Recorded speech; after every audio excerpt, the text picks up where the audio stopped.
There we go. Right into our first goal, we see Shucks right there on Quaffle House, able to take that capture. 0-10 right now, currently inside of the lead of Quaffle House. There we But go. it does look like the Knockout Knights do have a slight advantage as far as the snitch is concerned. It looks like they have about a 4 to 5% lead, either just from the perks that they've chosen or just because of a natural state of being ahead. I think this is where if you are Quaffle House, you're gonna have to start paying attention a little bit less to the Quaffle game and more towards the Seeker, just because that is a 30-point swing. Yeah, taking a look, switching perspectives real quick, we'll take a look at Liv's perspective. This was definitely a MVP that we've seen on the Chaser gameplay. Taking a look real quick to see what sort of things he can mix up right now as they're currently leading a 20-0 lead on Quaffle House. We do see them getting the Quaffle stolen right there, Liv in possession. Able to take this downfield, we'll see if he does get a shot right there. He does get the pass onto Not Ross and a score from Shuck, so a nice one-timer setup by Shucks right there. 30-0 currently, Quaffle House leading. It's quite a sizable lead right now. Taking a look at the Seeker gameplay, we do see it's pretty even right now. Right after this kickoff, we're going to be switching over back to the Knockout Neats, seeing Tigretti's perspective.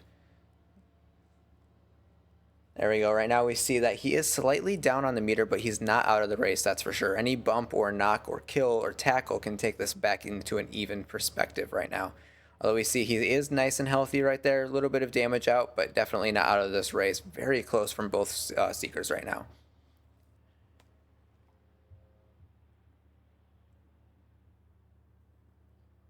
It did look like he missed that last ring right before he ran out of boost, so that is going to be a moment for Perkles to catch back up.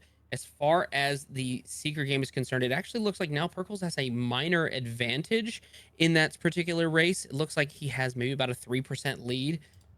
I think maybe those perks are really doing some work for him, but as they round the goal and go closer toward the goals of the Knockout Knights, Perkles is going to get kicked a little bit, and he's going to have to try to maintain that state of being ahead without losing any more health because he is on 6 health right now, and that is a beater bat or a bludger away from absolutely just falling behind and getting knocked out of the snitch race entirely. For sure, we see another hit right there. Taking a quick look at the beater perspective, we see Quaffle House right now having Camper on beater, trying to get Tigretti as he gets really, really close to getting that 100%. Both sides really close on the snitch meter, heading back to Tigretti as it gets close to that 100%.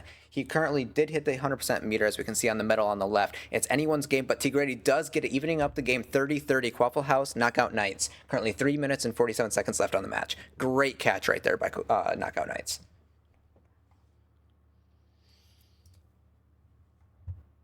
Take a look back at Camper right on that beater gameplay, ready to try and get an early lead on that snitch. And it does look like Perkles does get the spot first, so he is going to get a small boost, leading by about 5% right now.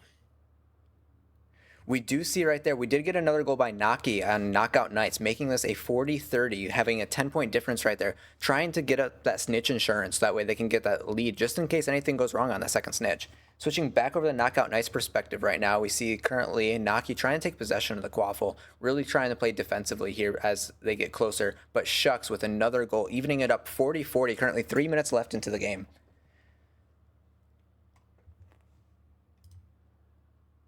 Yeah, and that snitch race looks like that is an absolute landslide so far for Quaffle House. Perkles being ahead by a solid 15 to 20%. His bar is almost 30% filled already.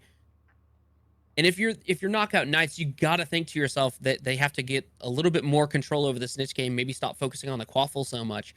But with the score being tied as it is, it's going to be hard to justify doing that, especially when you have the team of Quaffle House who's so Quaffle heavy that they have to maintain that pressure and they cannot just give that away. Yeah, taking a look right now, we see Naki's trying to do a bunch of different shots, but wasn't able to get them. They tried a rear cam shot there, trying to do a couple different things, shake the seeker a little or keeper a little bit, but wasn't able to quite get them. Shucks has been taking possession of this Quaffle hand over hand, and just Naki's trying to hold on to possession there. Able to get the pass right now, currently at midfield. We'll see if they're able to make it down. Tried the pass to a teammate unsuccessfully, and Liv is able to steal it back again. Taking a look right now at the Seeker gameplay, we'll take a look at Camper's perspective on Beater. Currently, he is in the lead right now with Perkles trying to just run down that snitch and Camper preventing as much as he can to that way that snitch meter doesn't go up anymore on blue side. They don't want it to be as close as it was. It was super close and they ended up losing it. This time they need that lead to maintain throughout this. Purgles is at about 2/3 health right now. He's just doing a lot of dodging and flying around in a kind of a random pattern, but trying to maintain that pressure. Integrity is ahead in the position, but not necessarily in the meter, and they are flying closer to the goals. But ooh, he does get knocked a little bit. He's right back down. He had a small bit of regen, but he's right back to where he was. Now, if you're Quaffle House, you have to think to yourself, right, we need this snitch to guarantee the victory because it is 40-40 right now, 1 minute left in the game. You have to think that either you have to shut out the Quaffle game to where that 30 points doesn't matter, or that 30 points is going to be the swing that causes them to win the first game. Yeah, switching to the perspective right now of Knockout Knight's beater, trying to see how they're able to shut down Perkles from catching right here.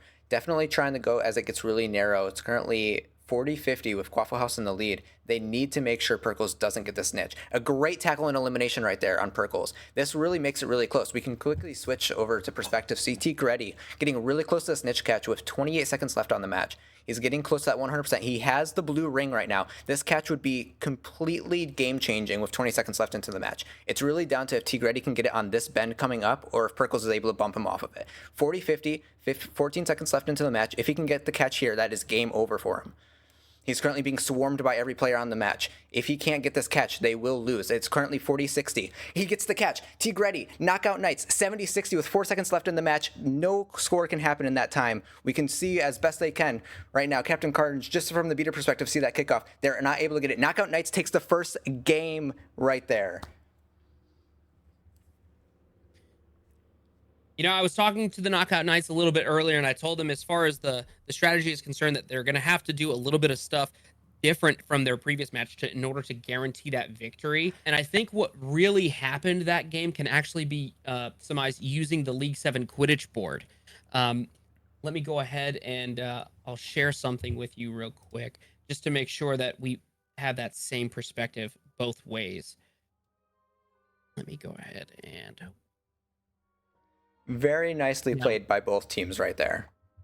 Very nicely by both teams. Now, I'm just going to remove the chasers from this particular equation just because they weren't necessarily as instrumental to this snitch game as the seekers and the beaters. One thing that I notice is that, let's just say that the gold team is Quaffle House just because it matches their colors, and then we have the Knockout Knights. One thing that I noticed Campor would be doing is he wouldn't fly any further than about a third of the field. He would lock this down and not advance anywhere in it to maintain pressure and agency throughout the turn, which whenever Perkles and Integrity were neck and neck, he would immediately have the ability to rotate upwards and go for any type of tackle or baiting a bludger to get Perkles off course a little bit. Now, obviously with the chaser pathing, or I'm sorry, the snitch pathing now being at a championship level, there is going to be a small bit of a learning curve. And I think maybe Tegrity's been playing a little bit more seeker than Perkles as of lately. So maybe Tegrity had a little bit more advantage going into the snitch race in this particular one. But I think if you're Quaffle, you're going to have to start taking one of your chasers mainly off of the Quaffle duty and focusing entirely on the seeker match. And that would take the efforts of Quaffle House moving from 1 on to 2 on, making it much harder for Tegrity to maintain his position in that snitch race, leading that 30-point swing to where if Perkles had a little bit more backup in that particular game, I think he actually would have caught it. But unfortunately, dying in the last 30 seconds is definitely not helpful.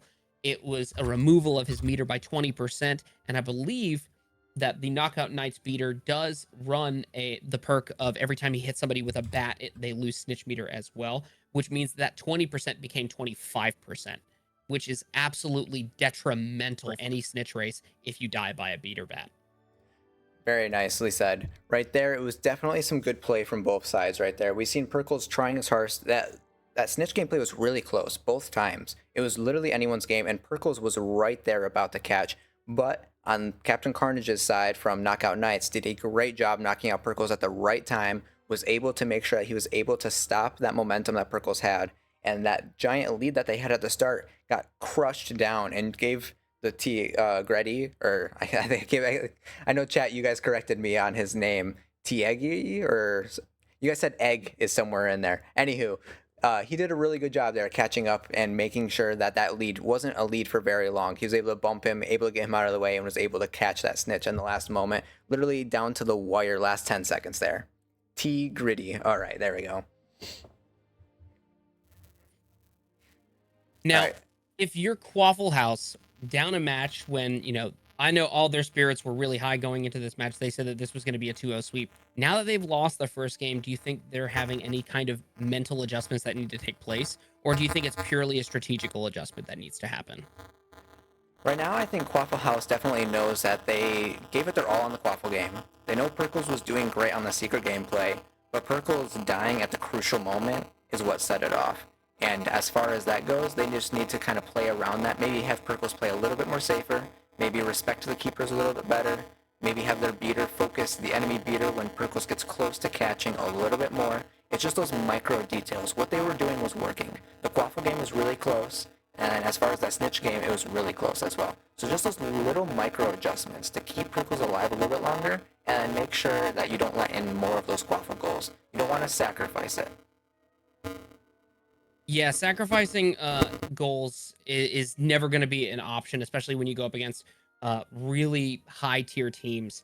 And I know Quaffle House is actually one of the favorites for this particular term. I know that there are some people who would argue that they are not a top 8 team, but I got to say, with that particular lineup and the amount of experience that they have on the team as a whole, it's definitely hard to say they are not a top 8 team. And especially what they're showing last week, I think at this point they just have to truly lock in for these games and put a little bit more protection on Perkles. Looks like we are going to be getting into this next match here. We'll take a look real quick. They are in the next match. We're going to go ahead and switch over. We're going to be seeing the beater perspective. This gives us a little bit of overview on that current kickoff. We do see right now, it did kind of head right in the middle, and right off the bat, we're going to see Carnage being able to try and take down Perkles. Perkles is running that bludger bump parry, so you do see right there, Captain Carnage took damage from his own bludger. So that was definitely a little bit of a situation that Perkles is going to be staying alive a little bit longer, trying to use that bump, trying to keep alive. We do see in the background right now, Liv was able to get the first goal, 10 seconds, or 10-0 right now with only 40 seconds into the match. About to go right here.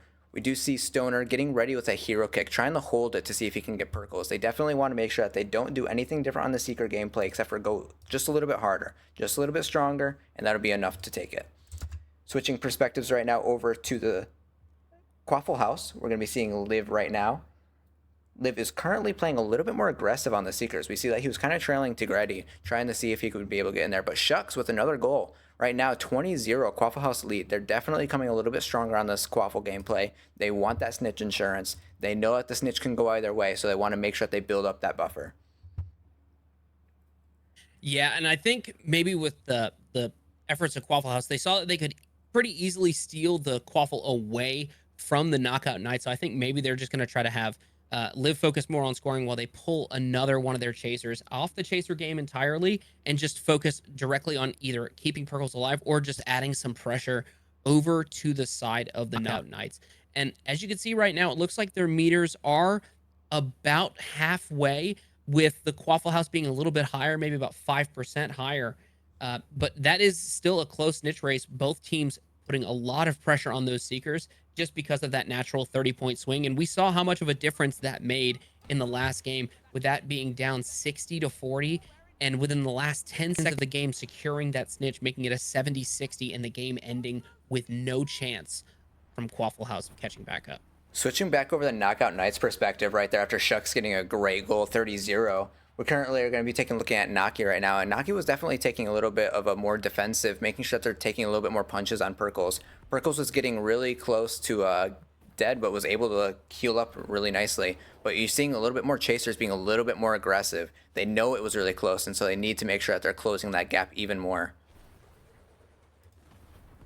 Yeah, it looks like Naki was trying to go for a little bit of a block when they were trying to go for a pass, keeping a one-timer available to try to knock it back to the midfield. Unfortunately, Quaffle House did see that and moved away from the ability to get that taken away via one-timer. That snitch race is coming really close to an end. Perkle's at about 95%, but it does look like Tigretti gets hit a little bit, and that's going to be the problem. Quaffle House comes out with a snitch, leading that to a 70-0 split at 4 minutes and 8 seconds left in the match. And that was quite a fast catch as well. Anything over 4 minutes in a very neck-to-neck close game was definitely something that was a situation that there wasn't enough pressure, even though there was a lot of pressure. They definitely had the pressure that they needed, but they needed to give more. And definitely we've seen right there, Perkles having that catch shows that he is still in this race. He didn't just lose those first two snitches because he was bad by any means. He definitely was able to catch the snitches and keep it close, and this time was able to have a win. We do see a disconnect, though. We've seen one of the chasers currently leave. We'll see how this affects the match and if they'll decide to restart or not. Yeah, Ludo down experiencing either a connectivity issue or maybe just the game crash, but they do get a replacement being Shippotail. So the question is this going to be a replay? And I believe that's going to have to be between both teams to decide. We do see currently, as this is going, both teams are still playing. We'll see if it's going to actually change, if they're going to stop play or not here, with Shippo being on the team. 80-0 Quaffle House, so this will definitely be an interesting situation if this does have to be reset. Otherwise, we'll see if it is going to be 80-0.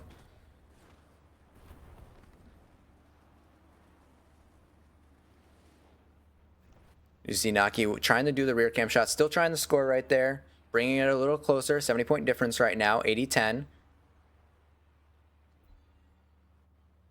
We are seeing people in chat mentioning the disconnect. We know that we see that in the reset. The players are still playing right now. We're not entirely sure. It'll have to see if it gets disconnected. But for right now, all the players are still playing. So we're going to go as it is currently and see how it goes from there. We do see Naki trying to play a little bit more defensive with the one-timer inside of the hoop. I know that there's some mixed feelings regarding that. We do see top right there. Zach of all trades does fall. It does make sure that Tigretti hits the ground. Switching over, taking Liv's perspective right now as he is currently playing a little bit more defensive. We see him coming on this perspective. Able to kind of knock that Quaffle out of the hand, causing fumbles. And it looks like Liv was also going for a punch on the enemy beater, try to just relieve a little bit more pressure from Perkles. While he does have a lead, there is still 1 minute and 37 seconds left in the game.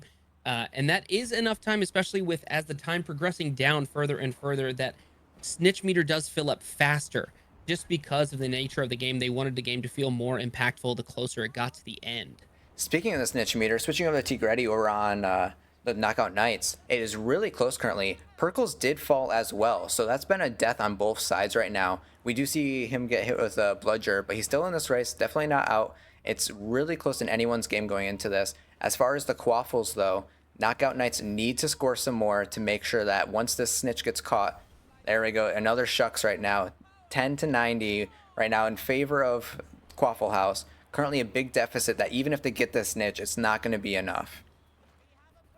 Yeah, I think if you're Quaffle House with such a commanding lead, 90-10 right now, I think you just say, we don't need the goals. We should just go and focus directly after Tigretti to make sure that there's no possible chance of him catching a snitch and coming back with a strong message saying, hey, you may have caught 2 the previous game. You're not catching any this game.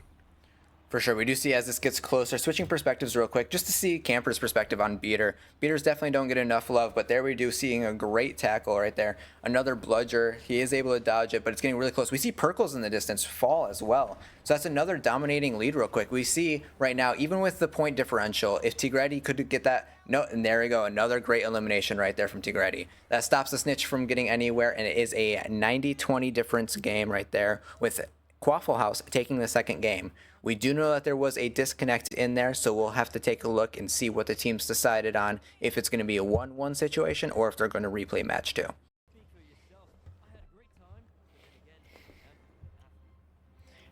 And we're right into it. Taking a look at Naki's position real quick, we do see right now, as far as this goes, that the kickoff went straight into Quaffle House. We have seen them dominant right now, and as far as that goes, they are missing the Quaffle game.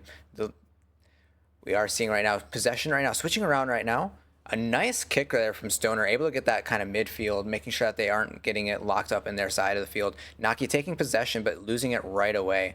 Switching over, taking a look at Quaffle House, we do see Shucks currently making his way down, has the pass in his hand, and currently kind of juking around and was able to try and make a shot on goal, but a nice little save and a rim right there.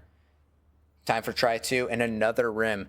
Double rim right now. And this is where we're seeing that aim assist right now being taken away. It's definitely changing how some of the Quaffle players definitely were able to try and play a little bit, and now they're trying to have that adjustment period as they get into this.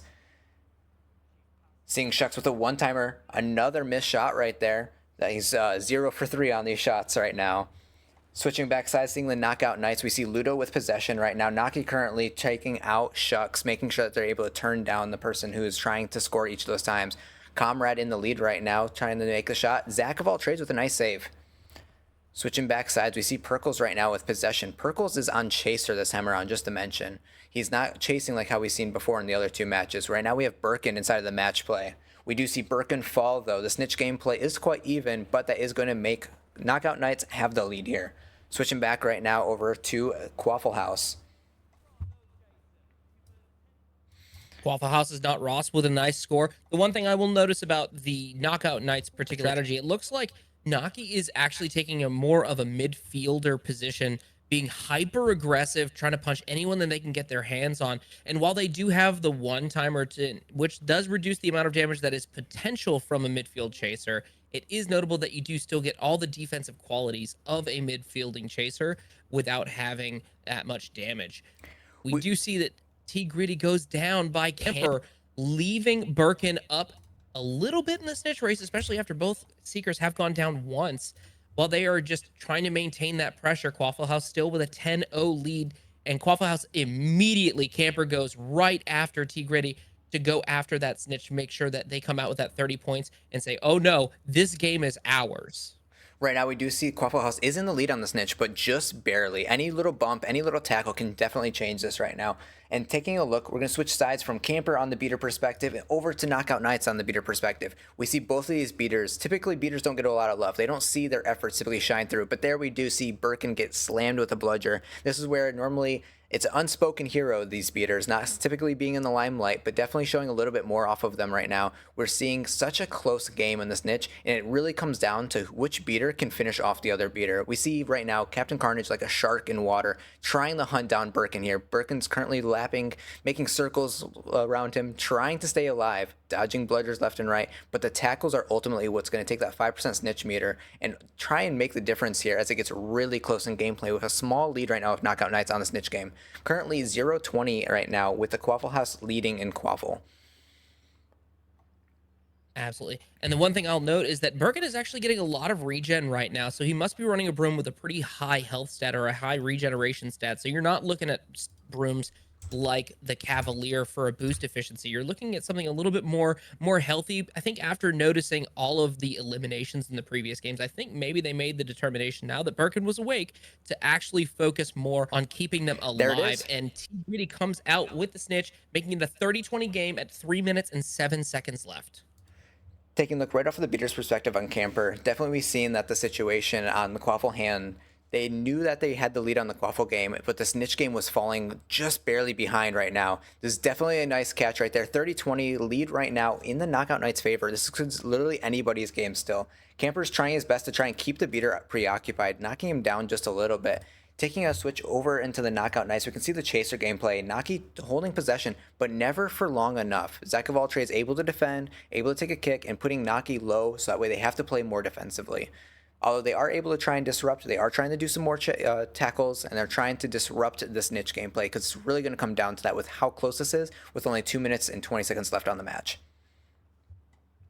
Absolutely. And that midfielding chaser position is actually critical for a lot of different strategies because that midfielding chaser, while they're not often trying to go for goals, maybe they're playing a little bit more defense, but the one thing that they are focusing on doing more than anything else is disruption. They want to take the center of the pitch and make that their personal home. And anybody who's not supposed to be there, they make the statement, "You are not welcome in my home." Switching back over to the Knockout Knights, we see Captain Carnage bringing some carnage on the field right now. He's trying to get those tackles, trying to get those bludger hits on Birkin, making sure that his Seeker can guarantee the shot. But Ludo, another shot on the Quaffle gameplay, currently 40-20. It's currently really close. Anybody's game, a minute 40 left in the time, and currently the snitch meter is slightly favoring Quaffle House, but literally Carnage can bring that down in a moment with a single bludger hit, taking 2.5% right there, making Birkin in the red, and a single tackle can bring Birkin down. Ross on Quaffle House making another great Quaffle score right there, leading only a 10-point difference. This is going to come down to the snitch gameplay here, guys. Every little detail right now is going to affect the snitch, and it's going to be whoever can come up top. Birkin taking a lot of really aggressively evasive actions to make sure that he does not get targeted, trying to pull the focus off of him and let the beater for Knockout Knights say, okay, well, if I can't find you, I'm targeting someone else. But he does lock on once again. Birkin with a nice dodge. One thing to note with the Seekers is a lot of them do run that dodging a bludger gives you an increase in your speed buff. Now, it does look like Birkin is ahead, but the Knockout Knights are very close behind. And Birkin does get smacked with the bludger, and he is in range, but Birkin does a nice dodge to get away from the beater and keep himself alive for just a little bit longer.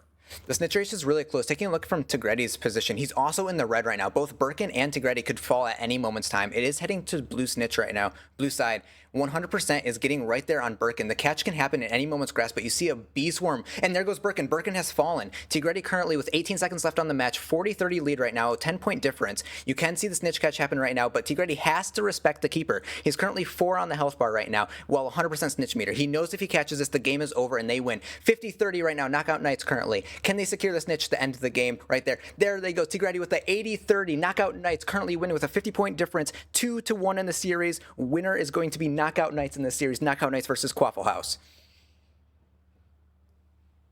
Wow, and I know a lot of people are going to think that is an absolute upset.